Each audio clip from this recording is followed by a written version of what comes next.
Hello and welcome. In this video, we're going to answer a question that nowadays gets asked very commonly. Is Six Sigma still relevant? Before we get on to answering this question, let's first understand what made Six Sigma so popular. So every organization would have multiple departments, multiple teams, and they have specific tasks to perform. For example, let's say we talk about a factory where we have a team that takes care of the production. What's their deliverable? Their deliverable is to produce products that meet quality standards. Normally, any product that's produced in a factory undergoes some kind of quality checks, internal quality checks, before it's shipped to the customers.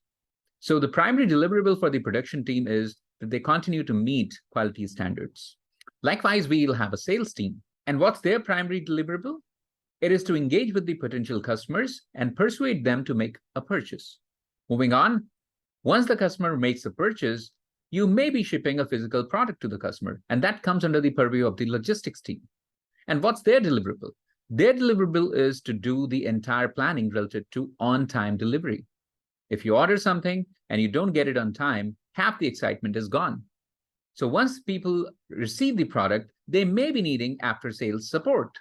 Essentially, that goes to the customer support team. So these are the people who will be assisting the customers if they have any query related to the product or if they have any issues with the product. Now, if you have so many departments working in parallel, if you go about asking them how their performance is, they might be just doing great. For example, the production team might say that we are successful 90 out of 100 times. 90 out of 100 times that we produce a product. The sales team might say that 90 out of 100 times we are successful in persuading the customer, or at least projecting the product in a way that's convincing.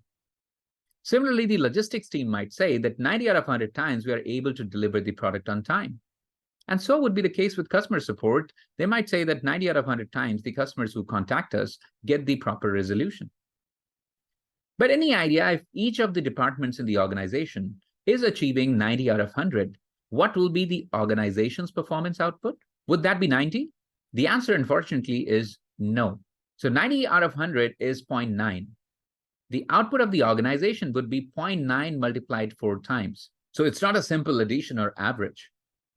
A defect flows from one department to another, and hence the rolled throughput yield of the organization in this case would be 0.9 multiplied 4 times. That turns out to be 0.66, which is roughly 2/3. Now let's understand what's the impact of this 2/3.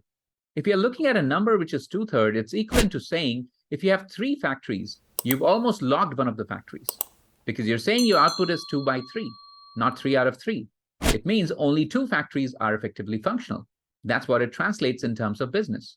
Another way to look at it is through the analogy of an iceberg, tip of an iceberg. Typically, what's visible to you is a small portion of the iceberg. A much larger portion is underneath, which is not even visible.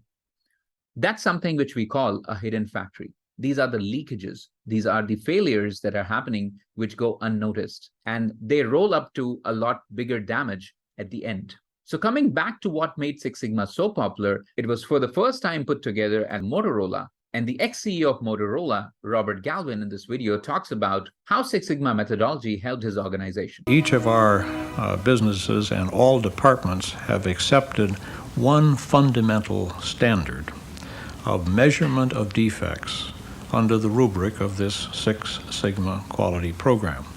That is a central core.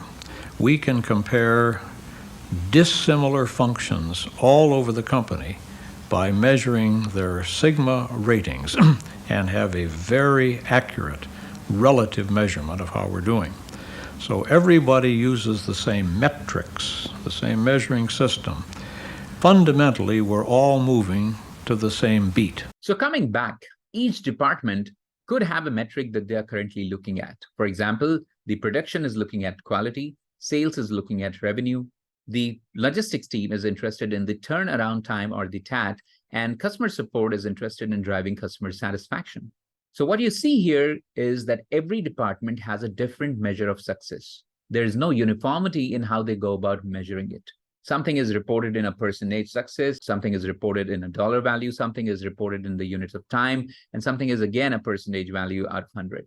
And this might lead to people hiding behind the metrics. That the metric for a particular department is so difficult to drive that we can't just do any better. Any department might come back to you and give you the same excuse. As Robert Galvin explained in the video, they unified the performance metrics. And how did they do it? They said, let's identify what is a defect. If you're learning Six Sigma, you need to first understand what is the defect definition. So what is a defect for production? It could be a failed part. What is a defect for sales? It could be unfair product representation. There are times you'll order something by hearing an explanation or seeing the images, but when the real product arrives, it's nowhere close to what was explained to you. That'll be treated as a defect. Similarly, a delay in delivery will be a defect for the logistics team.